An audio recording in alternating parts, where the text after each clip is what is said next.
Senator Warnock.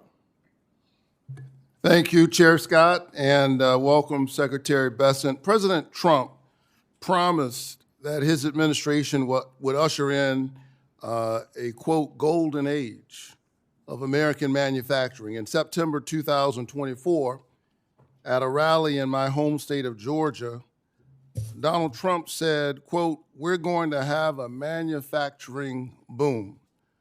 Secretary Bessent, we're now more than 1 year into the Trump administration. Yes or no?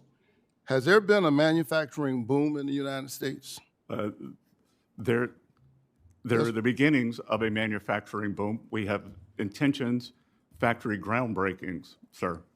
So your answer to that is yes, there's been a manufacturing boom? That we are at the beginning of a manufacturing boom. Okay, you and I could agree to disagree. But more importantly, manufacturers are telling us something different. Manufacturers are struggling because of the president's policies, and that's what they keep telling us, and the facts keep telling us. In fact, just this past Monday, the Wall Street Journal published this article entitled, "U.S. Manufacturing is in Retreat, and Trump's tariffs aren't helping." I request consent to enter this article into the hearing record, Mr. Chairman. Without objection. Secretary Bessent, do you know how many manufacturing jobs the United States has lost since Liberation Day in April 2025, when the president first announced his tariffs? Yes, Senator, because you were out of the room, but it was already brought up. We do many things, sir. I don't need you to tell me where I was. 72,000, and I will point out that the Wall Street Journal 72,000 is not called the Main Street Journal, and they care more about I'm not asking you to opine on the Wall Street Journal. I have 3 minutes. Just answer the questions that I'm actually asking you. So 72,000 manufacturing jobs, according to the Federal Reserve Bank of St. Louis. Thank you for answering the question. Manufacturers shed workers in each of the 8 months after President Trump unveiled his tariffs on what he called Liberation Day. I would submit that it's a strange liberation and a curious freedom that leaves you unemployed. Even worse, smaller businesses are struggling to keep up with the tariff chaos.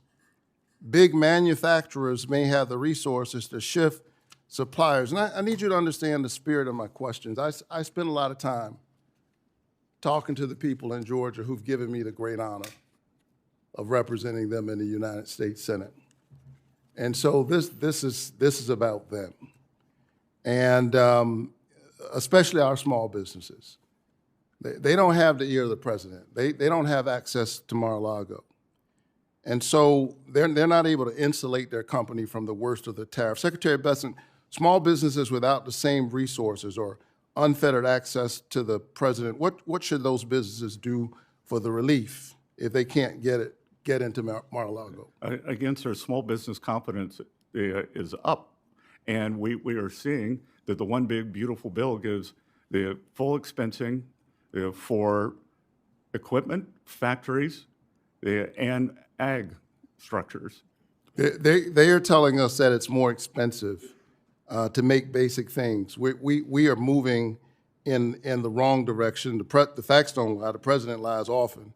But the facts don't lie. In fact, if you're saying we're at the beginning, basically your answer to those small businesses is wait a little while. Is that the answer? That a year from you ask about manufacturing. That's right. So I'm asking you, and I am saying I'm asking you about this manufacturing boom. Will we see something different a year from now? We are going to see it. I was just in my home state, Senator Scott's state, South Carolina, that we are seeing a boom there. And I believe Georgia has very good pro-business policies. I'm sure you will see a boom there also. The factory build intentions are quite high. I'll tell you what I see. I see, as I talk to folks, that it's more expensive to build things in America. I see that we've lost 72,000 jobs a year into this administration. We've lost manufacturing jobs every month since he called for Liberation Day.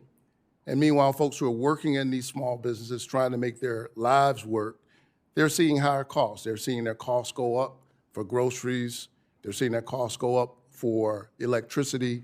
They're seeing their costs go up for health care. And I think the American people are still waiting for a solution. So far, we haven't seen one coming out of this Trump tariffs regime. The Baptist preacher is done, and I have no time left. After Thank you very much, 21.5% Mr. Secretary. inflation, Senator Ricketts?